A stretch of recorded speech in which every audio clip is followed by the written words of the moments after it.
안녕하세요. 정상으로 가는 길 정상길입니다. 구독과 좋아요는 제가 영상을 제작하는 큰 힘이 되니까 꼭 눌러주시면 감사하겠습니다. 오늘 두 번째 시간인데요. 개인연금에 대해서 알아보는 시간을 갖도록 하겠습니다. 개인연금은 개인이 노후 생활을 위해서 일정 금액을 적립해서 연금으로 받을 수 있는 상품입니다. 은행은 연금저축신탁이라는 상품으로 판매하다가 2018년도에 판매를 중지하였고, 증권사에서는 연금저축펀드라는 명칭으로 불리고, 또 보험사에서는 연금저축보험이라는 상품으로 불립니다.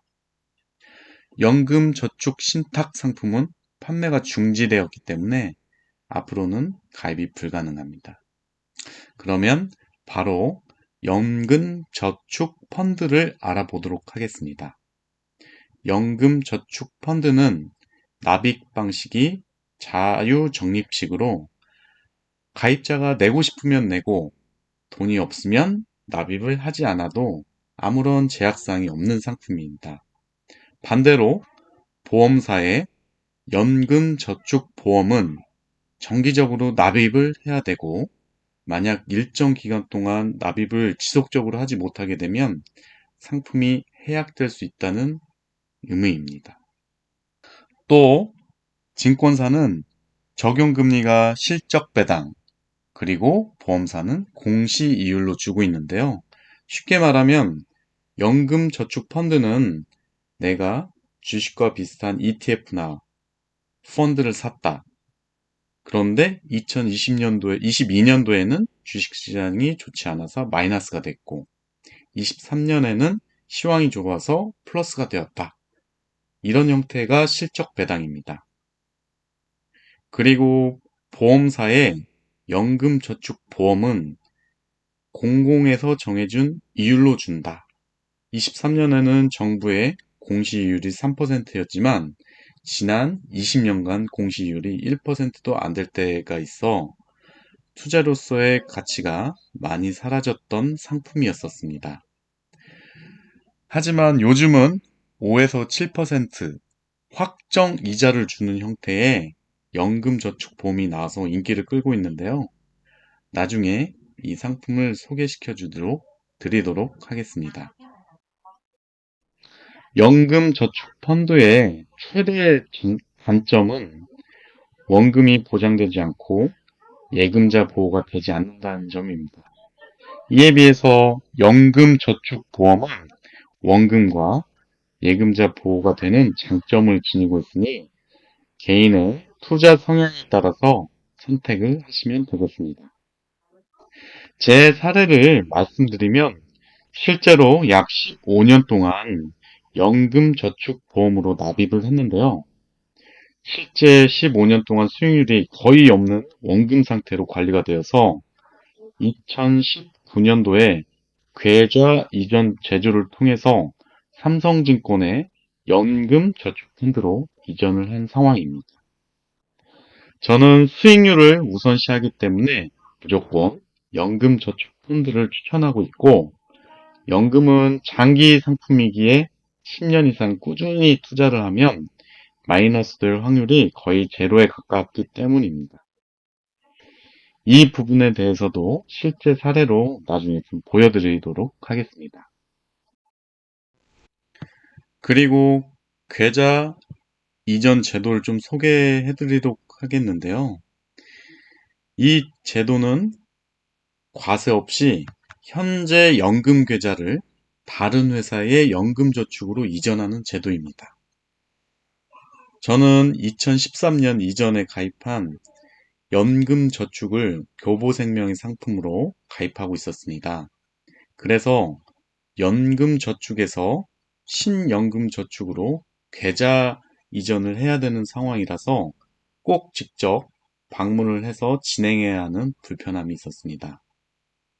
그래도 수익률을 위해서는 이 정도는 수고해야 될 것 같아서 개인 휴가를 사용해서 처리했던 기억이 납니다. 2013년도 이후 가입하신 분들은 증권사 어플에서 바로 계좌 이전하시면 되겠습니다. 제가 했던 그 방법은 2013년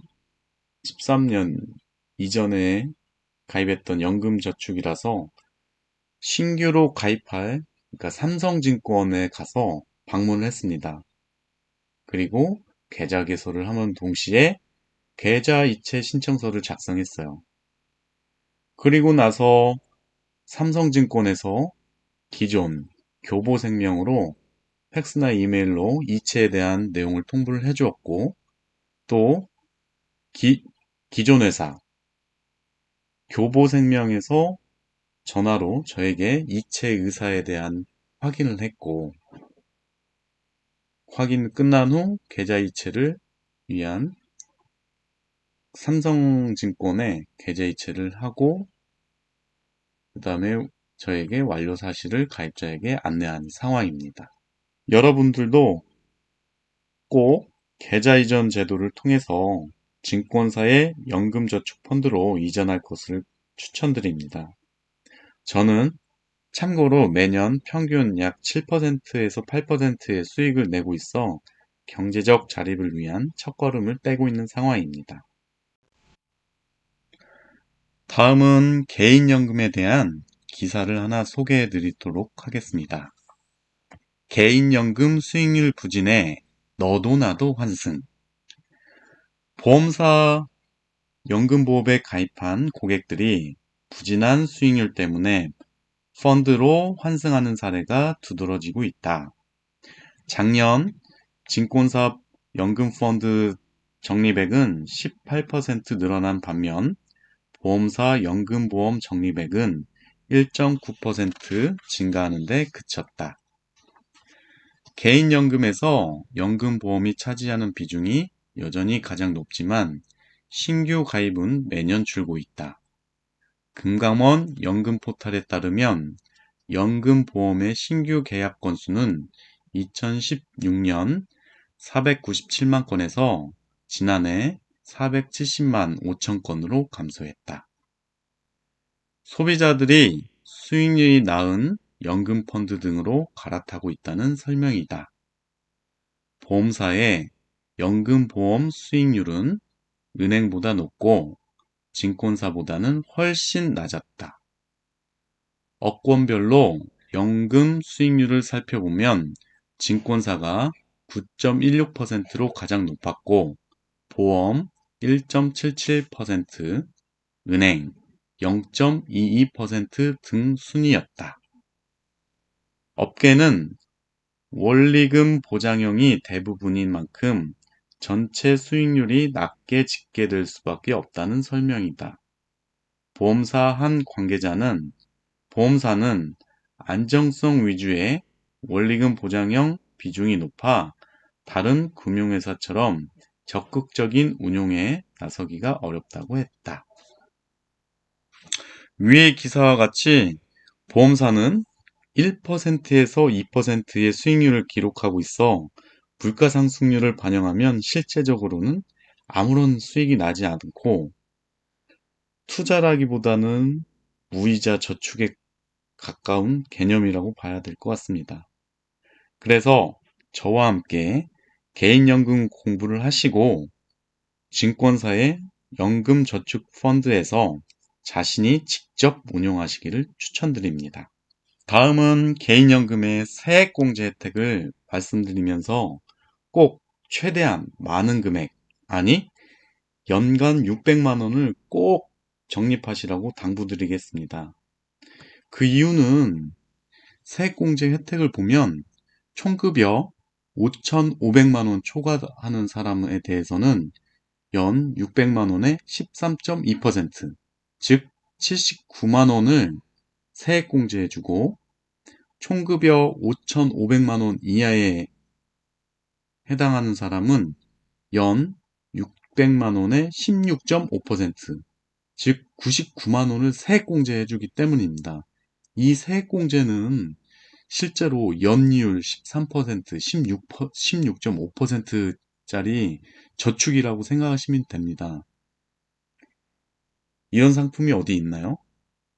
그렇기 때문에 꼭 저는 최대한 많은 금액, 아니 개인연금이 가능한 연간 600만 원을 꼭 적립하시라고 당부드리겠습니다. 오늘은 개인연금이 무엇인지, 계좌 이전 제도, 그리고 개인연금의 세액공제 혜택에 대해서 알아봤는데요.